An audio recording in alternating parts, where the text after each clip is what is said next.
Warzone 2 is a very different ballpark to Warzone 1. The game plays completely differently, and whilst there are some similarities, if you're struggling in Warzone 2, you're definitely not alone. Now, as streaming is my full-time job, I have the luxury of having a lot more time to play, and in this period I've managed to get 2 nukes in Warzone, which is pretty impressive, and in and around 100 wins. And this means I've managed to do some of the learning curve that you guys are going to be doing as you progressively play the game. So I wanted to bring you guys everything I've learned about Warzone 2, how you can win more gunfights and win more games, and how it's different from Warzone 1. If you find this video helpful, drop a like and consider subscribing for more content like this. Let's try and reach 1,000 likes on this video. The first lesson I learned very on about Warzone 2 is that you can no longer get away with bad positioning. In Warzone 1, because of the lower recoil metas and because of the fact the game, generally speaking, didn't necessarily have much challenge in gunfights, you could get away with bad positioning if you could outshoot your opponent. But in Warzone 2, even if you outshoot your opponent, there is no guarantee that you're going to save yourself from bad positioning. And this applies to both winning games and getting kills. Now, I've had games where I've been going for pure entertaining rounds of getting 20 to 30 kills, and I've also had the experience of going for a nuke in Warzone and successfully getting it twice, which means winning 5 games in a row back to back.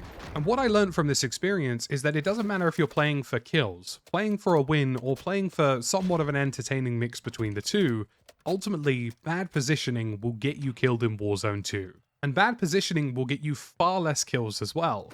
You are better off playing for a power position with better verticality, better cover, or just a generally better position than you are playing for pushing a building, using airstrikes, etc, etc.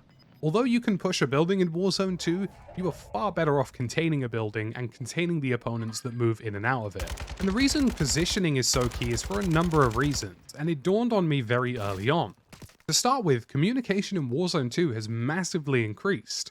Because of proximity chat and the general use of VoIP, people are communicating much more than they were in Warzone 1, which means that they're playing a little bit more tightly together, and when teams are working together as a unit, they're a lot harder to kill or take off stragglers or take out one by one. And for that reason, having superior positioning is one of the few ways you can guarantee more success than another team. Generally speaking, I think people play very compact in Warzone 2 compared to Warzone 1. There's much less spread, people are working generally in and around 50 to 100 meters of each other, and one thing I have noticed a lot of is that trading between teams is far more frequent. Now, you're not likely to get a kill straight away off of a team.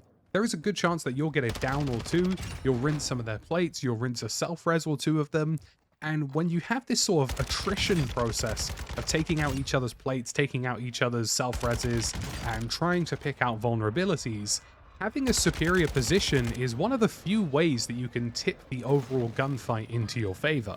So my general rule of thumb is to always stay ahead of the circle, always be seeking positions that are easy to defend with minimal entry points, maybe one ladder or one stairwell or 2 stairwells or 2 ladders at best, and also looking for positions which are central in the zone that can guarantee you success later on in the circle as the zone continues to collapse. So we've spoken about positioning, and the next thing that I learned very early on is that the dynamic of attacking and pushing opponents has completely changed. Now, if you're somebody who played Warzone 1 or Rebirth, and you were used to rushing into a room, getting a kill on a guy, maybe getting 2, and then sort of working your way through a squad, that isn't something that's as easy to do anymore. And if you're going to push a squad of 4 or 3, or even any given various opponent, creating clear windows of opportunity is much more important in Warzone 2 than it was in Warzone 1. Now, if you could outgun your opponent in Warzone 1, you could simply rush them, be a better accurate player, you could maybe get away with a kill or 2 and reposition, especially with the ability to play and sprint, which isn't something in Warzone 2. So you need to create far more obvious windows, and I don't mean windows like you need to guarantee a down, but if you get a plate break, for example, it takes about 2 to 3 seconds for somebody to fully replay, and you need to bear that in mind. Every single thing in this game has a window of opportunity.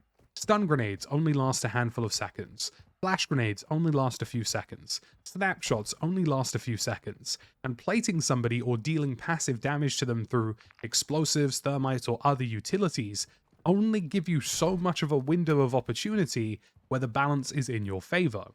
Now, when you're rushing into a building, you're inherently at a disadvantage because the person that you're approaching already has the advantage of key positioning, having the ability to look at certain stairwells, corridors, or places that you're obviously going to enter, and you have to find them, whereas they are waiting for you. So all of these windows of opportunities are a lot tighter in Warzone 2. And whether you're using grenades, utilities, airstrikes, clusters, whatever it is in your arsenal that you're utilizing, you have to bear in mind that the time it takes for somebody to self-res, the time it takes for somebody to play, the number of self-reses people have these days, as well as other bits of equipment, mean that those windows are a lot smaller than they used to be. And once you go into a push, there is no such thing as sprinting away whilst plating. You either have to choose between creating distance between you and your opponent, or plating up, and if that person decides to chase you down, then you could be in a really tricky situation. And this brings me to my next point about pushing opponents, and that is creating healthy distance is a really key factor. Now, if you're up close and personal to an opponent, you have that kind of separation and issue of, do I sprint away and try and plate, or do I sprint away and risk being shot in the back? Because you can no longer do 2 in 1, meaning that you can't create distance whilst rearming yourself. So the up close and personal scenarios are only really worthwhile going into if you have clear windows where opponents are at a massive disadvantage. And this is where healthy distance comes in. If you down somebody from 100 meters away, that means absolutely nothing.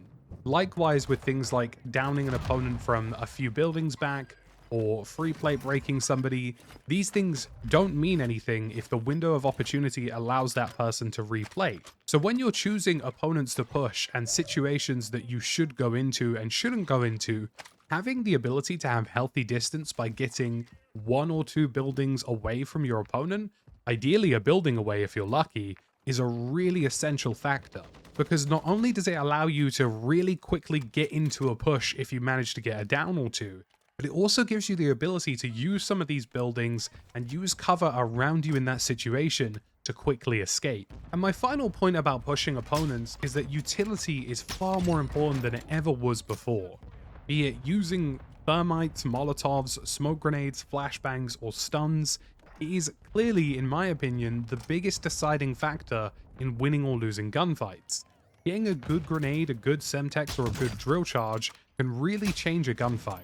And in my opinion, much like in PUBG, having smoke grenades is absolutely massive. With the lack of placing that we spoke about, having a utility like a smoke grenade which can create confusion and distance between you and your opponent is something that I think is really important. So in terms of pushing opponents, you need to be way more methodical. You need to think about the windows of opportunity. Think about what you have in your arsenal, be it smoke, stuns, thermite, semtexes, and everything in between. And think about the distances that you have to get in and out of a situation, knowing that you have to choose between sprinting and plating. These are things that are going to change how you play, make you a bit more clinical in your choices, and in my opinion, improve your success rate. And finally, let's talk about the actual gunfights themselves, because there are some things that I think are making a massive difference in terms of how I win a gunfight, how I win an attack on a squad, or whether I lose it. And the first one is headshot multipliers. Never before have headshots been so important, and honestly, whether it's beaming somebody at range or taking them down at close range, the more headshots you get, the better. And if you are already aiming down sight, the ability to jump shot somebody without a penalty is something that's really important. Now, if you jump shot somebody without aiming down sight, you actually get a slower ADS speed, which is how I see a lot of opponents lose gunfights. But for me personally, if you're already aiming down sight, jump shotting is a really fantastic way of increasing the number of headshots, and it's saved me in a lot of situations. Magazine capacity is also something to bear in mind these days. I really like the AK or Kastov 7.62, but the 40 round magazine is very problematic. Now, because you already have to choose between sprinting and plating, having to choose between sprinting, plating, and reloading is a real headache. So having a secondary like, I don't know, a Hurricane or a Miniback with a higher magazine capacity is honestly something that's a bit of a godsend. And my final thing about gunfights is be prepared to lose. Be prepared to get things wrong, and be prepared to learn from every gunfight you take in the game. What could you have done better? How could have you reassessed it? Could you have approached somebody from a different angle? because these are the kinds of things that happen in Warzone 2. And when you're playing Warzone, there are some things that are outside of your control. A solo player is not always going to 1v4 people. Likewise, when you look at the situations like solos, you're always going to have instances of just being unluckily third-partied. So that constant process of self-assessment and trying to approach things a little bit better is something that is important, but there are sometimes just things that are out of your control. Maybe if you're missing some headshots, maybe if you're missing a few things, then you can tighten up the guns you're using, or try a different approach. But sometimes, just accept that not every gunfight's going to go your way, and assess how you could have approached it better. That's about it for this video today. Make sure you hit the like button, of course subscribe. We do stream here on YouTube every single day, Monday to Saturday, from around 10 AM UK time to the afternoon. So if you want to see these lessons being learned in real time, make sure to check that out. But as always folks, thank you for watching, and I'll catch you again in the next one.